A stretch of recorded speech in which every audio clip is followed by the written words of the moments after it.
मेरठ में प्रेमी के साथ मिलकर पति के 15 टुकड़े करने वाली पत्नी के खौफनाक जुर्म का किस्सा भी लोगों की जुबान से निकला भी नहीं है। इसी बीच पिंक सिटी जयपुर में भी इसी तरह की एक खूनी वारदात सामने आ गई। यहां भी एक बेवफा पत्नी ने प्रेमी के साथ मिलकर अपने पति का न सिर्फ कत्ल किया बल्कि हैवानियत की सारी हदों को पार कर दिया।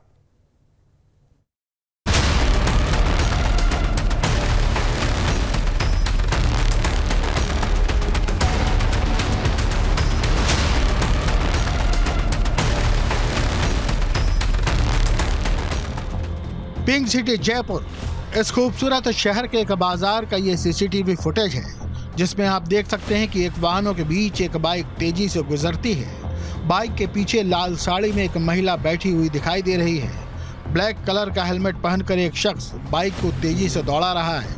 यहाँ तक तो सब नॉर्मल लगता है, लेकिन बाइक के पीछे बैठी महिला अपने आगे सफेद चादर में लिपटा कोई बड़ा सामान लेकर जाती हुई दिखाई दे रही है। लेकिन सफेद चादर में लिपटा ये कोई सामान नहीं बल्कि लाश है जो लाल साड़ी पहने इस महिला के पति की है।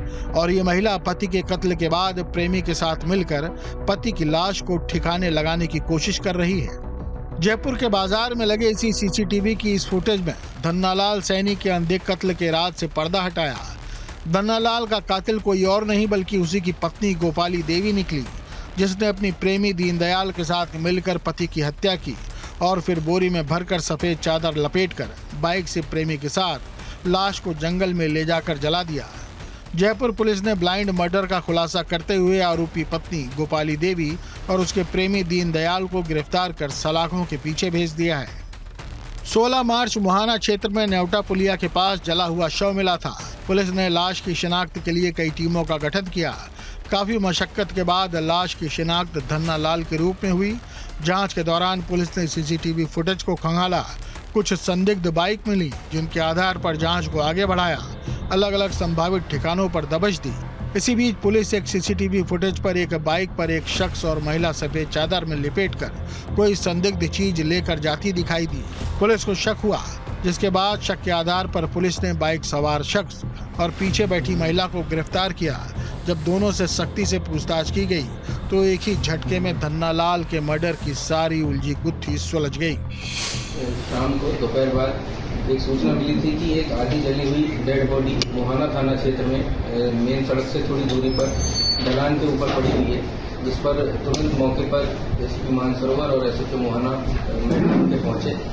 मौके के जो अलामत थे वो कुछ इस तरह से थे कि ऐसा लग रहा था कि किसी ने इस व्यक्ति को जो मृतक है उसकी हत्या करके और डेड बॉडी को सबूत मिटाने के लिहाज से जला करके एक कट्टे में डाल के और काफी हद तक डेड बॉडी जली हुई थी उसको वहां डंप किया हुआ था। धन्नालाल सैनी सब्जी बेचने का काम करता था। उसकी पत्नी का दीनदयाल नाम के शख्स से अवैध संबंध था।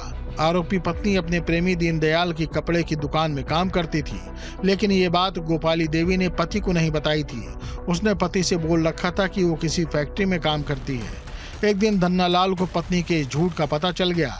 15 मार्च को धन्नालाल दुकान पर पहुंच गया, जहां उसने अपनी पत्नी और दुकान मालिक दीनदयाल को साथ में देखा, जिसके बाद उसे अपनी पत्नी के अफेयर का शक हो गया। पति के सामने गोपाली देवी के प्रेम प्रसंग का राज खुल चुका था। इसी दौरान गोपाली देवी ने अपने प्रेमी दीनदयाल के साथ मिलकर पति को हमेशा के लिए रास्ते से हटाने का फैसला किया। गोपाली देवी पति धन्नालाल को बहाने से दुकान की दूसरी मंजिल पर ले गई। वहां प्रेमी के साथ मिलकर उसने लोहे के पाइप से पति के सिर पर हमला किया। उसके बाद दोनों ने रस्सी से गला दबाकर धन्नालाल को मौत के घाट उतार दिया। आरोपी पत्नी ने अपने पति की लाश को प्लास्टिक की बोरी में भरा। प्रेमी के साथ बाइक पर बैठकर लाश को जंगल में ले जाकर जला दिया। लोहे की रॉड से मृतक के सिर पर वार किया, जिस कारण से वो बेहोश हो गया और संभवतः मौके पर उसकी मृत्यु हो गई। उसकी जो डेड बॉडी है उसको छुपाने के लिए और हत्या के समस्त साक्ष्यों को नष्ट करने के लिए दोनों ही आरोपियों ने मृतक को एक कट्टे में डाल करके मोटरसाइकिल पे और जो घटनास्थल है जहां से बॉडी बरामद हुई थी वहां डंप किया और उसको जलाने का प्रयास किया गया। एक बहुत लंबी दूरी तक सीसीटीवी कैमरे देखे गए। आरोपियों को संदिग्ध मानते हुए हिरासत में लेकर पूछताछ की गई और ये घटनाक्रम पूरी तरह से क्लियर हुआ। गोपाली देवी ने प्रेमी के साथ मिलकर न सिर्फ पति की बेरहमी से हत्या की, बल्कि पति की लाश को जलाकर अपने गुनाह के सबूत भी हमेशा के लिए मिटा दिए थे। आरोपी पत्नी अब अपने आशिक दीनदयाल के साथ भागकर नई जिंदगी बसाना चाहती थी, लेकिन उससे पहले ही ये बेवफा कातिल बीवी अपने आशिक के साथ सलाखों के पीछे पहुंच गई। क्राइम कंट्रोल के लिए जयपुर से आशुतोष शर्मा के साथ टीम न्यूज स्टेट।